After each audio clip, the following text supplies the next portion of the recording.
Hello friends, સલામ। 32वां चरण સુધી આપણે આગળ વધી ગયા છીએ मित्रों। मित्रों, किसी ने बहुत अच्छा कहा है कि हिसाब किताब तो ऊपर वाले ने ही सही लगाया है, क्योंकि सभी को खाली हाथ भेजा है और खाली हाथ ही वापस बुलाता है।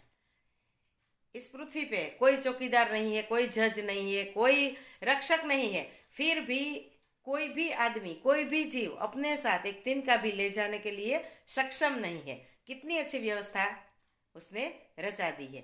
मित्रों, આપણામાં કહેવત પણ છે કે સંતોષી નર સદા સુખી, જળ જમીનને જોરું કજિયા ના છોરું।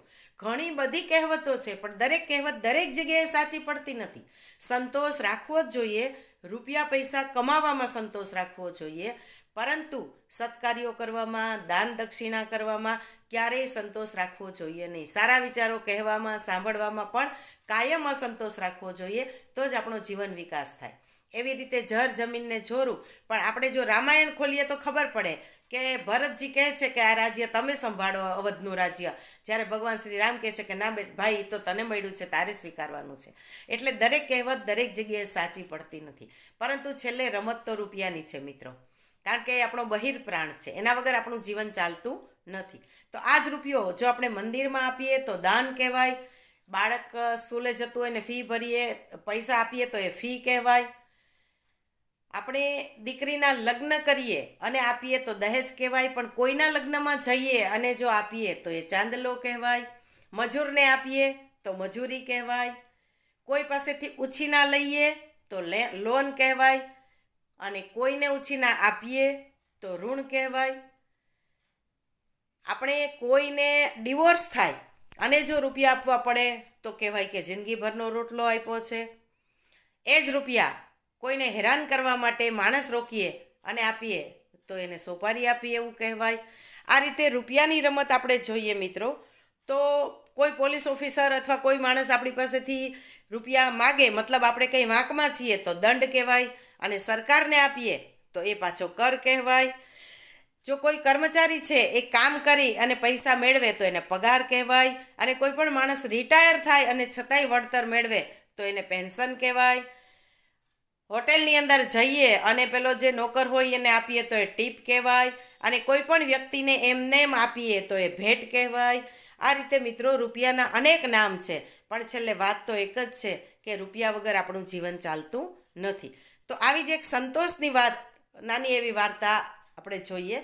એક બ્રાહ્મણ હતો મિત્રો, રાજાશાહી વખતની વાત છે, અને બ્રાહ્મણ છે એણે રાજાને આશીર્વાદ આપ્યા। રાજાની ઘરે કુંવર નહોતો, દીકરીઓ હતી।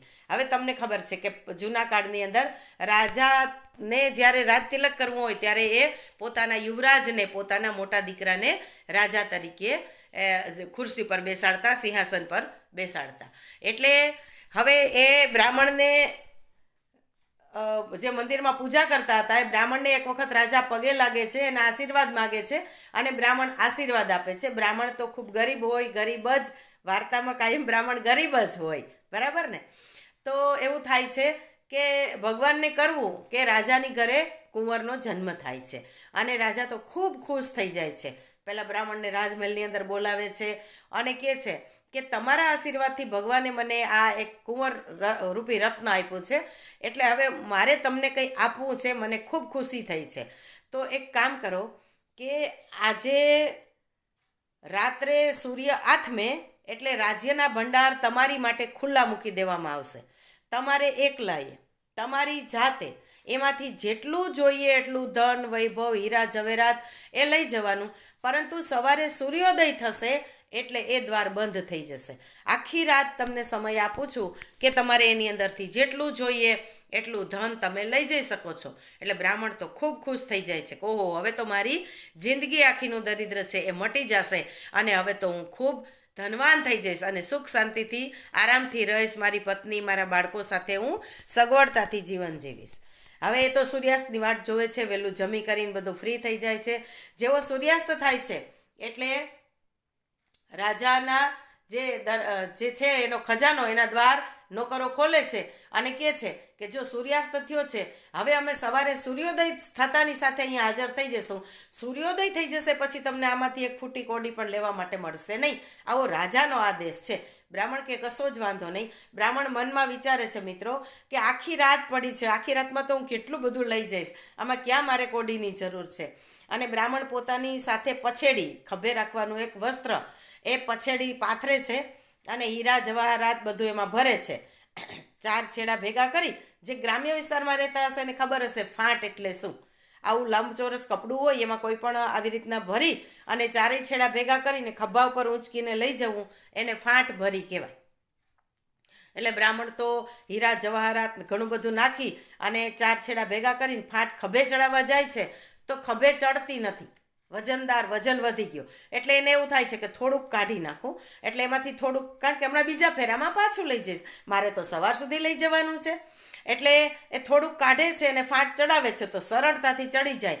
તો એના મનમાં વિચાર આવે છે કે અરે રે, આટલા ઓછામાં ઘર સુધી થોડો ધક્કો ખવાય, આવડો મોટો રાજભંડાર છે, હવે લાવને થોડુંક વધારે નાખી દઉં. એટલે ફરી પાછું થોડુંક વધારે નાખે, ફાંટ ચડાવવા જાય તો ફાંટ ચડે નહીં. ફરી એમાંથી થોડુંક કાઢે અને કાઢે ત્યાં ફાંટ ચડી તો જાય, પણ મનમાં વિચાર આવે કે ઓય એટલાકમાં શું ધક્કો ખાવાનો, થોડુંક લાવને વધારે ભરી લઉં. આમ થોડુંક ભરવાનું, થોડુંક કાઢવાનું, થોડુંક ભરવાનું, થોડુંક કાઢવાનું, એમ કરતાં કરતાં કરતાં કરતાં છેલ્લી વખત જ્યારે એ ફાંટ ચડાવે છે એનાથી ફાંટ ચડી જાય છે અને એવું લાગે છે કે ચાલો હવે તો હું છે ને આ ફાંટ ભલે થોડુંક હળવું છે પણ ઘરે નાખી આવું અને પાછી બીજો ફેરો લેવા આવું. જેવો એ ફાંટ ચડાવીને ડગલું આગળ ભરવા જાય છે ત્યાં પેલો સિપાઈ આવીને આડો દંડો રાખી દે છે કે માફ કરજો ભૂદેવ, પણ સૂર્યોદય થવાની તૈયારી છે અને હવે સૂર્યોદય એક જ સેકન્ડમાં થઈ જશે.